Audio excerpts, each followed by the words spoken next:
Hi there, Pana here. So is your MacBook Pro starting to heat up quickly? Or performance drops after opening a few tabs? Is that fan stuck at full throttle? If so, you have some housekeeping to do. And in housekeeping, I mean cleaning the dust off the fan, heatsink, and changing the thermal paste on your CPU. To open your MacBook Pro, you need some Torx screw bits and a Phillip bit. The Phillip one needs to be very small. I bought this set from Amazon. It contains all the bits that I need. It's 58-in-1 precision magnetic screwdriver set. Oh, it's a long name. It has 5 stars and a lot of good reviews, so why not? And it's cheap, especially that one. And you need the thermal paste. I chose the Arctic MX4 thermal compound paste. This guy right here has 900 customer reviews and 5 stars, so I'm not an expert in thermal paste, but this one fits the bill. Health, safety and warnings. 1. What I'm gonna show you will void your warranty, but I don't really think you care about that. You're interested in speed, performance, at a minimum price. For all I know, you could return the stuff you need to open the Mac in the first place. 2. Without getting into grounding and how to ground yourself, I recommend using rubber gloves while servicing your MacBook Pro. 3, and this is the most important one, unplug your computer from the power adapter before opening it. Don't open it while it's connected to the mains. Don't do it. Okay, now let's begin. First, we need to open the back plate. To open the back plate, you need the Torx 1.2 bit. Put it in your screwdriver thingy, provide it in the set, and start opening that case. Watch out, the MacBook Pro has 2 types of screws, a shorter one and a longer one. The shorter ones are on the back side and the longer ones are everywhere else. So when you're putting it back together on the back side, use the shorter ones. After removing all the screws, gently try to pick up the back plate from the back side of the computer and start applying pressure upwards to try to lift the back plate. There are 2 clips that hold it tight, and those should pop right off when enough force is applied. As you can see, there's a lot of dust here. This computer has like 3 years and I have never opened it. My warranty ran out 1 year ago and it started running slow, and I just wanted to fix that. Let's take a look inside and see all the dust and dirt and everything that the fan picked up and put in this computer. Yeah, look at all the dust. It's filthy in here. I'm gonna clean it out. That's the fan and that's the radiator. The radiator is connected to the heatsink that funnels heat from your CPU. That's the CPU, it's covered by the heatsink. Okay, now we need to disconnect the battery from the motherboard. As you can see, I can't do this with my bare hands. I'm gonna do this with my Lego brick prier tool.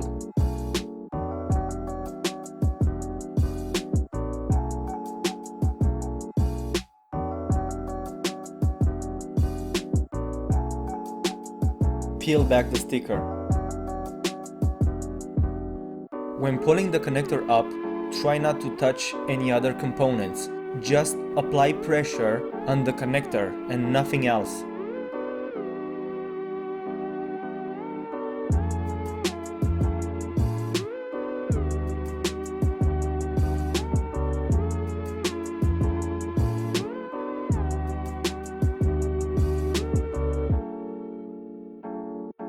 Remove the rubber seal.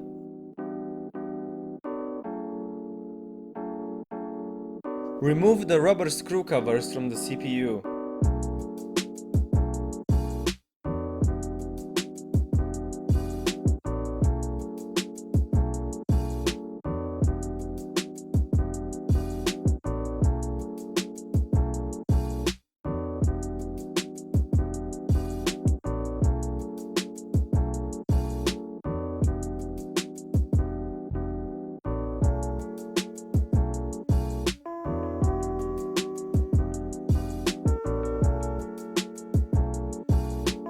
Now remove the I/O flex cable by unscrewing the 4 T5 screws.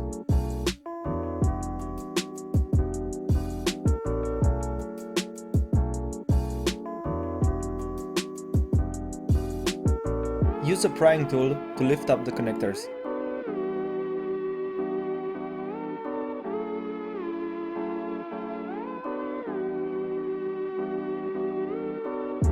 Now gently unplug the isight connector. Pull towards you, never up.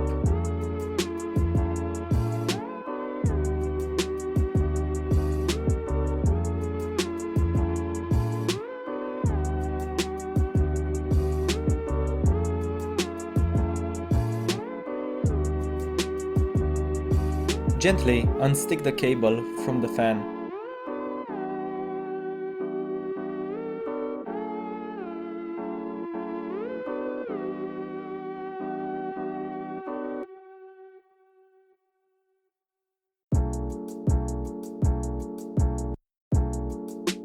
Disconnect the fan by pulling towards you. Don't pull up. Pull it towards you.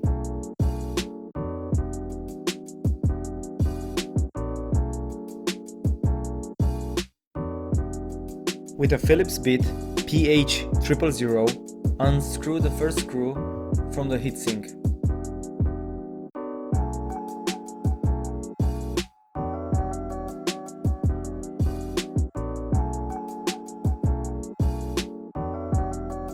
Unscrew the 4 T5 screws to release the heatsink.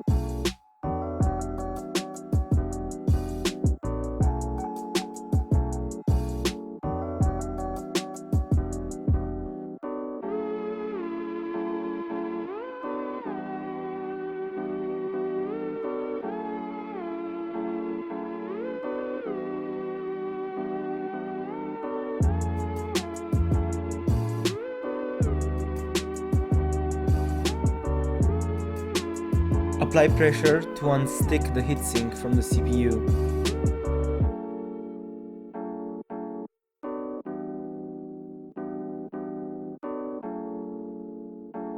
Oh look, 3 years old thermal paste. Looks nasty. It's so dry.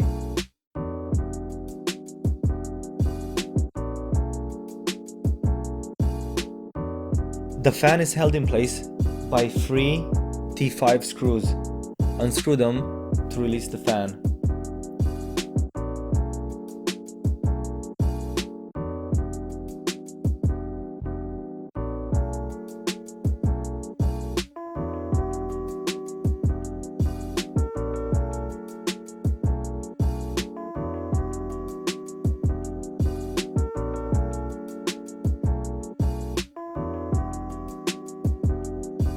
Look, so small, but so efficient.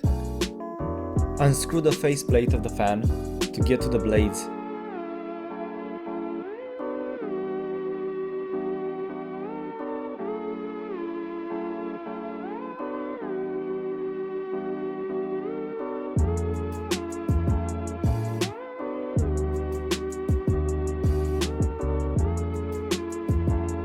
Now with a soft toothbrush, start cleaning the blades.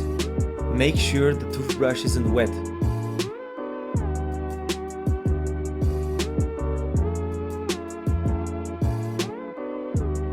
Please resist the temptation of blowing dust off your motherboard. You will spit on it, and water plus electronics, it's not good. Doesn't mix well.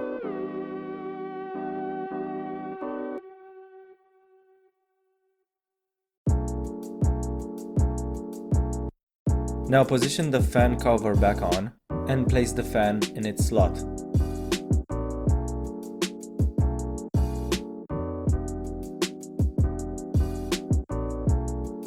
Screw back the face of the fan and then screw the fan back into place.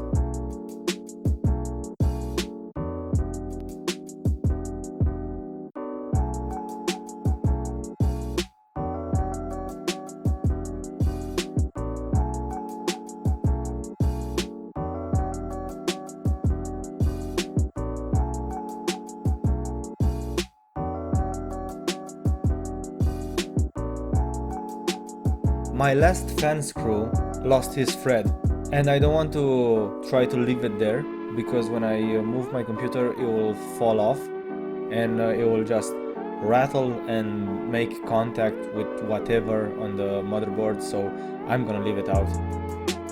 Stick the cable back onto the fan.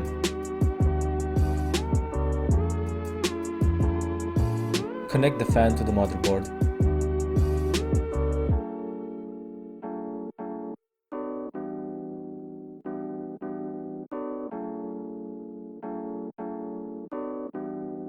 Connect the isight connector.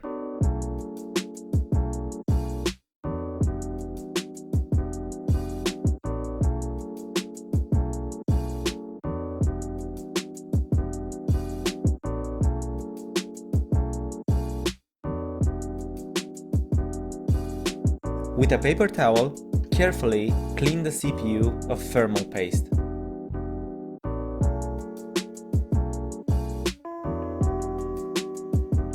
Now remove the thermal paste from the heatsink.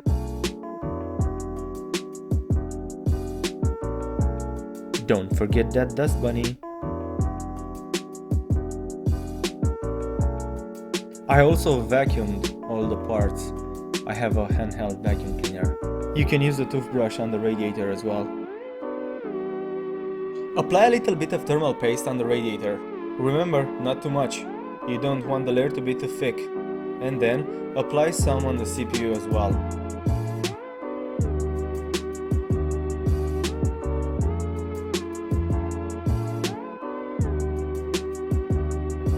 Spread the paste around with a Q-tip, or if you don't have one, use a match or a chopstick.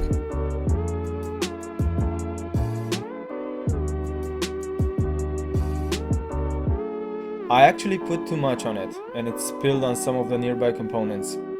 That's okay. The paste is non-conductive and should be fine.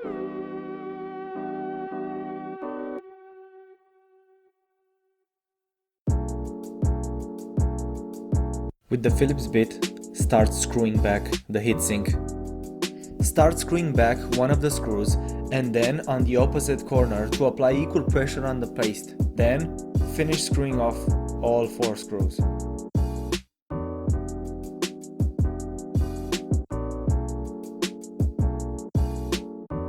Now put back the I/O cable and then screw the 4 T5 screws. The I/O cable has a groove in it. The groove must be above the fan. Don't forget to put the metal plates back on top the I/O cable. It holds the cable in place.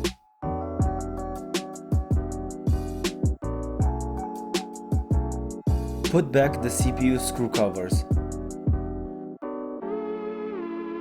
One of my CPU screw covers wouldn't stick on, so I left it out, because I don't want it to move around in the case.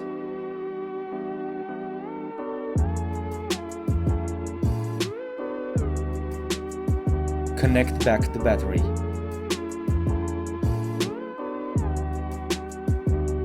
Oh look, the thermal paste is touching some stuff. It doesn't matter, it's non-conductive. All clean now, and missing a screw. Don't forget to put the rubber seal back on. It's very important. It helps the fan direct more air into the radiator. Now close the back plate right up. Don't forget, the smaller screws go in the back and the other screws, the long ones, go everywhere else. So on the back side of the computer, use the shorter screws. After fixing the back plate to the computer and picking it up for the first time, you will hear a crack or two. That's because the clips that hold it on together, you know, the ones who kept it on when you pulled it up, are clicking back into place. So 2 clicks and you're done. The moment of truth. Let's see if it starts up. Oh look, Windows. Yeah, it's fine. I know, I have Windows on my Mac. As a bonus for watching this long, I will show you how to upgrade the storage on this machine. Okay, so the first trick is to get some Velcro and stick it onto your display, on the back of the display, like right here.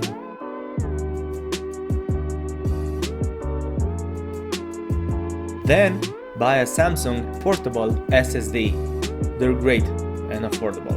You can find them everywhere, like nowhere, just online, and they're not that affordable. Stick some Velcro on the SSD and then stick it to the lid of your computer. Then connect the USB cable from the SSD to the computer, and bam! You have upgraded your storage. So, if you didn't electrocute yourself and enjoy the video and made your computer run a little bit faster, hit subscribe, share this clip, or just thumbs up or down. If you have any questions or comments, just ask below. See ya!